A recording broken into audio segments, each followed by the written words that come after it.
Did you know that Germany has been around since ancient times? The earliest identity of Germany can be traced back to the Romans. Julius Caesar described the lands east of the Rhine as Germania, a place inhabited by fierce and independent tribes that were different from their neighbors. This description of Germany as a land of barbarians set the stage for a unique cultural identity that would develop over the centuries. Over time, the Germanic tribes would come to dominate the region and eventually form their own kingdoms and empire. But the legacy of the Roman Empire would live on in the hearts and minds of the people who inhabited this land. Today, we know them as the Germans. They are known for their efficiency, their love of order, and their dedication to their homeland. But these traits were not always seen as positive. In fact, during the Middle Ages, the Germans were often at war with their neighbors, expanding their territory through conquest and violence. Despite this, the German people have a strong sense of identity and pride. And it all started with a small group of tribes living on the outskirts of the Roman Empire. Thanks for watching, and see you in the next video. Did you know that the Romans never conquered Germany? Okay, so the Roman Empire at its peak was huge. It stretched from the Atlantic Ocean to the Persian Gulf. But despite its size, there were parts of Europe that the Romans never conquered, and that's because the Germans fought back. See, the Romans wanted to bring Germania into the empire, but their control never went further than the border provinces. They did build forts and cities along the Rhine River, but the heartland of Germania remained free. And this is significant because it meant that the Romans never really had control over the Germans. They could unforce them to adopt Roman customs or pay taxes like they did in their other provinces. And so the Germans were able to preserve their tribal way of life for centuries, which is pretty impressive considering how powerful the Roman Empire was. For more historical tales, stay tuned. Did you know that in 09 AD, an army of Germanic warriors ambushed and destroyed 3 entire Roman legions? The battle was so one-sided that it's considered one of the biggest massacres in ancient history. And it all went down right here in the Teutoburg forest. See, at this point, Rome had already conquered most of Europe, but they were eager to expand their empire even further into Central Europe. But the problem was, the Germanic tribes that lived here were fierce warriors and they were ungone and take this lying down.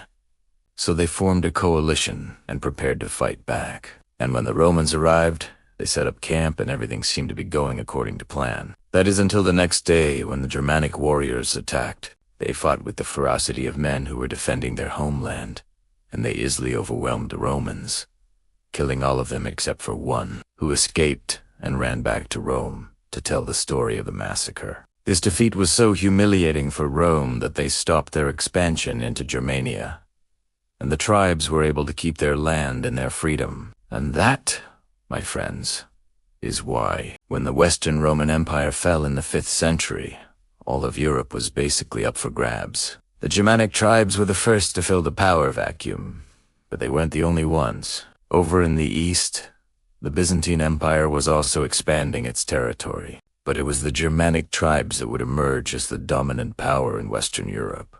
And they did so by forming a loose alliance against the Byzantines. The most powerful of these tribes were the Franks. By the middle of the 6th century, their king, Clovis I, had conquered most of northern France and part of Germany. And when he died in 511, his kingdom split up among his sons, laying the foundation for what would become modern France, Germany, and even Italy.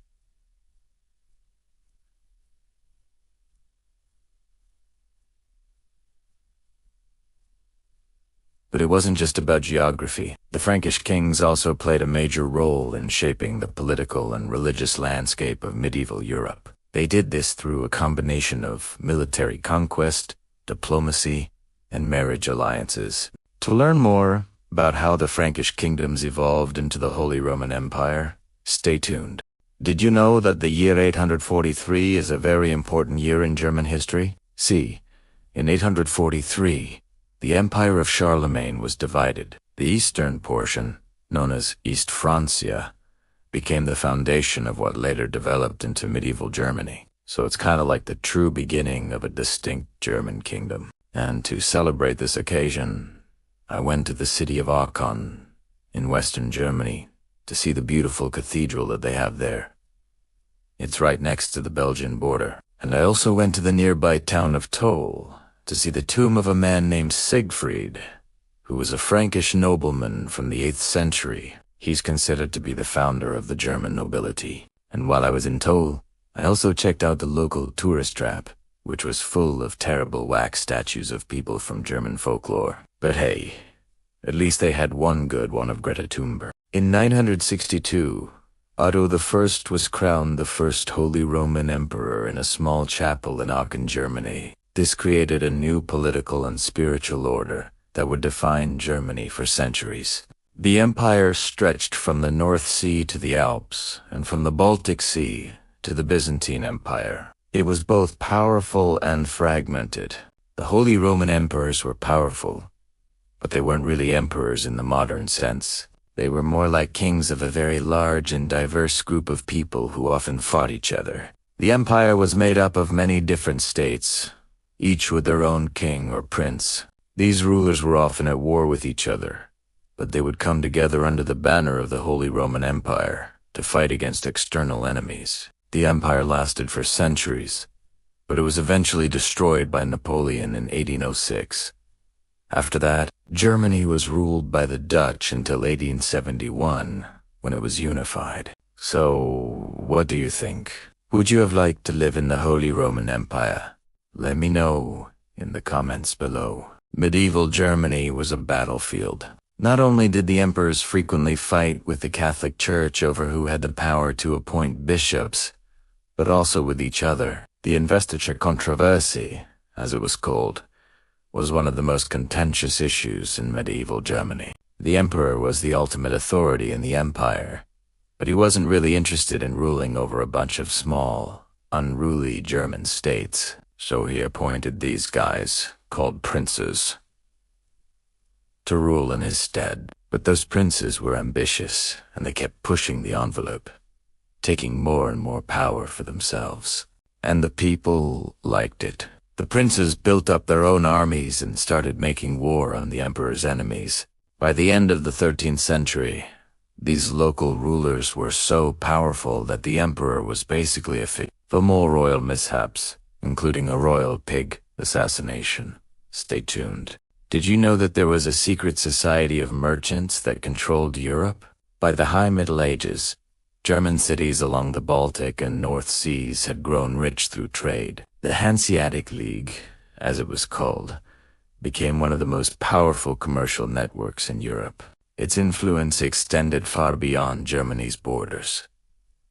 In fact, it is estimated that 1/3 of all European trade during this period was controlled by the Hanseatic League. The League had its own currency, its own ships, and even its own navy, and it played a major role in the development of capitalism, not to mention the spread of Christianity. So who were the members of this exclusive club? Mostly German merchants, of course, but also Scandinavian, Dutch, and even English merchants. The Hanseatic League was a truly international organization. To learn more about the Hanseatic League, stay tuned for more information.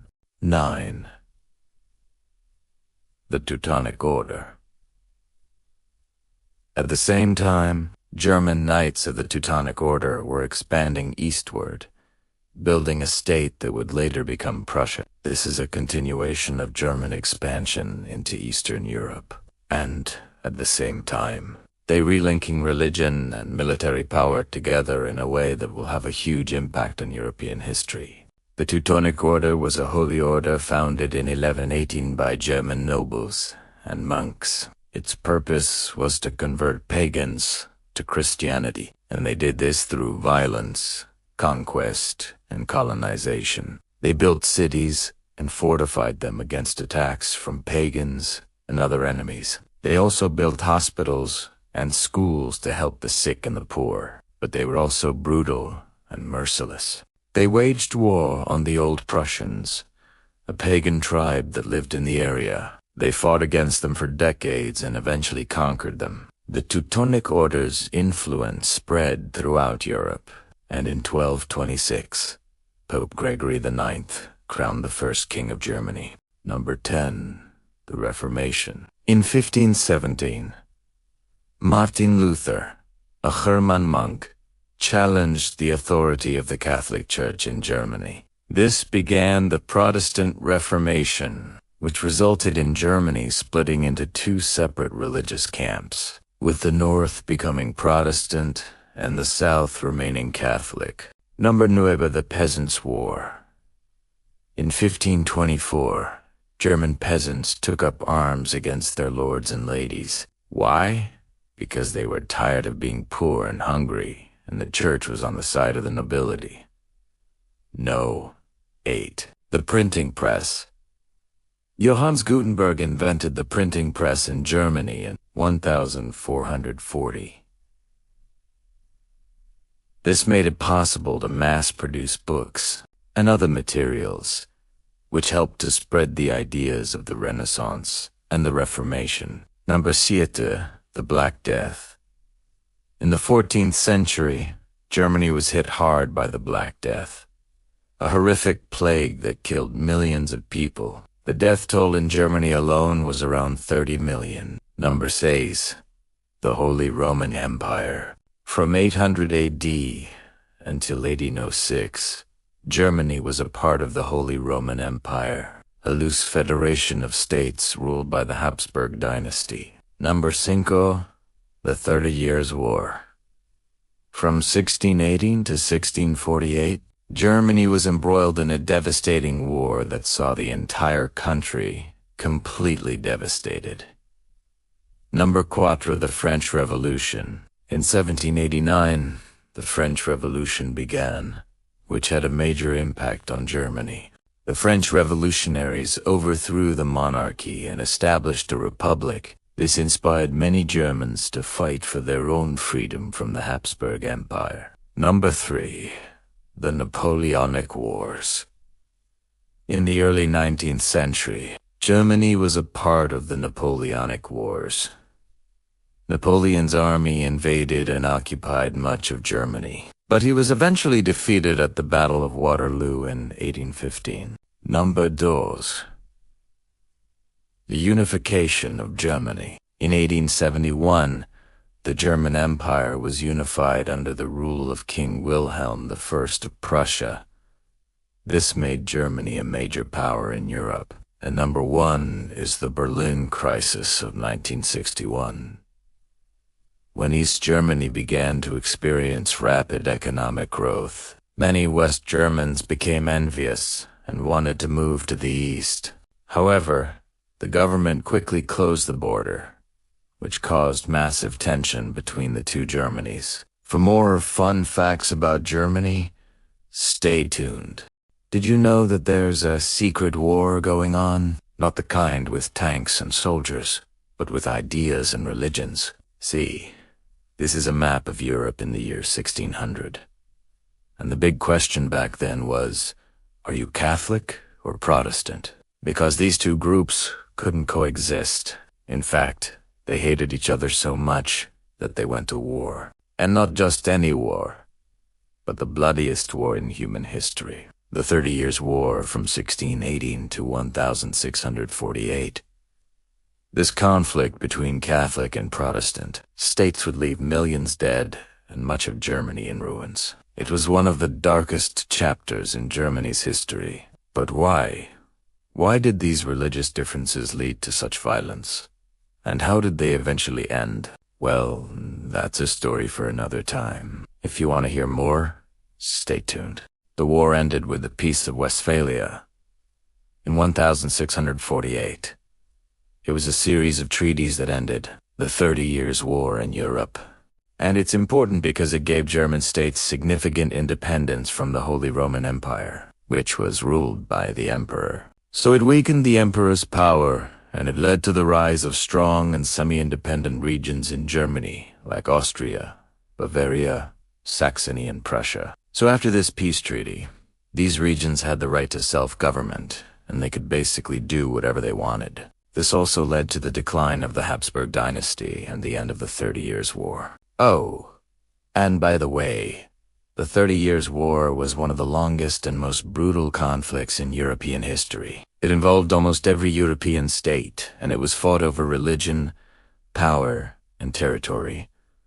But that's a story for another time. If you want to learn more about the Peace of Westphalia or any other historical event, stay tuned. The medieval empire is dead. Long live the new empire. For over 1,000 years.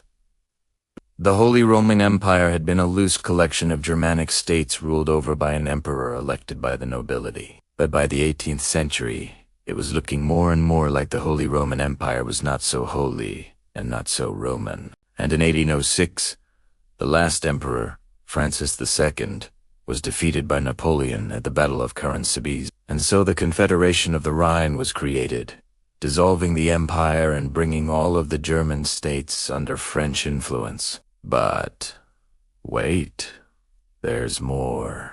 After defeating Austria and taking control of their northern territories, the French also set up a puppet state in central Germany ruled over by a French duke. This new empire would last for only 14 years before being defeated in the Napoleonic Wars.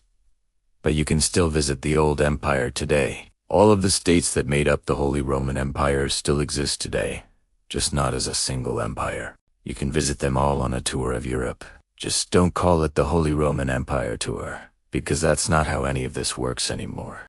After Napoleon's fall in 1815, a new German confederation was formed under the leadership of Austria. But why wasn't Germany united? Well, after centuries of being divided, it was still divided. The Holy Roman Empire had been dissolved in 1806, and in its place, Napoleon had established the Confederation of the Rhine, which was dissolved in 1814. So in 1815, when the victorious powers met up at the Congress of Vienna to decide the fate of Germany, they decided to form a new confederation. But while the Austrians were the dominant power in this new confederation, they were not interested in creating a unified Germany under their rule. They were happy with the status quo of a fragmented Germany, because it served their interests. So although the German Confederation did include all of the German states, from the smallest kingdom to the largest, it didn't bring about political unity. Germany remained divided into dozens of small kingdoms and duchies. And that's how we got from this to this. Why did the revolutions of 1848 fail? In 1848, revolutionaries in Germany tried to create a united and democratic Germany. They wanted to get rid of the old order, which was dominated by the wealthy and the powerful. But their movement failed. Why? Well, there were a number of reasons. One was that the German states were very fragmented. There were dozens of them, and they were ruled by kings and princes. Another reason was that the middle class, which was growing in wealth and power, was afraid of losing its privileged status, and so it didn't support the revolutionaries. And finally, there was the question of leadership. The revolutionaries were led by intellectuals, not by experienced politicians. However, despite their failure, the revolutions of 1848 had an important legacy. They marked the rise of nationalism and liberalism in Germany. At the same time, the Industrial Revolution was transforming German society, leading to rapid growth and the emergence of new political parties and interest groups. To learn more about the revolutions of 1848 and their impact on Germany, stay tuned for more information. This is where Germany began. In the early 1800s, a small state called Prussia, with its capital at Berlin, started to get really powerful. Prussia had a strong military with a huge, well-trained army that followed orders like this from their king. And they also had a very efficient government that was able to raise taxes and spend that money on things like schools and railroads. So naturally, they became the strongest German state and the driving force behind German unification. But they didn't do it alone. They were actually helped out by a guy named Otto von Bismarck, who was the Prime Minister of Prussia. He was a very smart and cunning guy who knew how to play the European powers against each other. And eventually he was able to unite them all under one banner, the black, red, and gold of the German Empire. And that is why today we say thank you to Otto von Bismarck and the small state of Prussia for starting modern Germany. If you want to hear more about the history of Germany, stay tuned. Did you know that in 1871, right here in this very spot, the German Empire was proclaimed? No, not in Berlin. Here in the Palace of Versailles, the seat of French power, right here where Napoleon III had his palace. The Germans came and they kicked France's butt so hard that they had to surrender their empire. And then the Germans got together and they said, you know what, we should probably unite now. And so they did. And for the first time in history, most Germans were united in a single powerful state under Prussian leadership. It was at this moment that the French began to cry. They were so humiliated that they lost their empire in a war with a bunch of Germans who couldn't even keep their own house in order. I mean, can you imagine the irony? The Germans were supposed to be the underdogs, but they came out on top, and the French have been bitter about it ever since. But you know what? It's not just the French who are crying. The Spanish were crying, too. They lost their king. He got kicked out of Spain, and he had to flee to France. But that's a story for another day. The future Germany's a great power. The empire quickly became an industrial and military giant. By 1900, Germany's economy rivaled Britain's. And by the end of the century, it would have the largest navy in the world. It competed with Britain for colonies in Africa and the Pacific, and it was a major player in the arms race that led to World War I. But how did Germany go from being a small, insignificant country to a great power? Well, it started with the French Revolution. You see, when the French king lost his head in 1789, the German states were in a period of upheaval. But while the French were busy dealing with their own problems, the Germans took the opportunity to unite. And under the leadership of Prussia, they went to war with Napoleon. And although they lost, it didn't take long for them to bounce back. In fact, within a few decades, they would become the dominant power in Europe. But that's not where the story ends. After the war, Germany would face a series of challenges that threatened to tear the empire apart. And if you want to know what they are, then stay tuned for more. We should talk about World War I in 1914. Germany entered World War I as a leading power of the Central Powers. After years of fighting, it was defeated in 1918. The empire collapsed. The Kaiser abdicated, and the Weimar Republic was born. But let's be honest, it was a disaster. Germany lost more than 2 million soldiers in the war. The economy was in sharp decline and there was political turmoil. There were strikes and protests in the streets. The currency was practically worthless. Hyperinflation, if you will.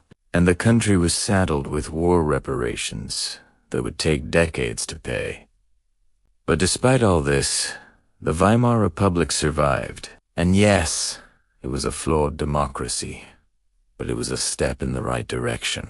It was a government that was more representative of the people than the previous regime. And it was a government that was committed to peaceful means of conflict resolution.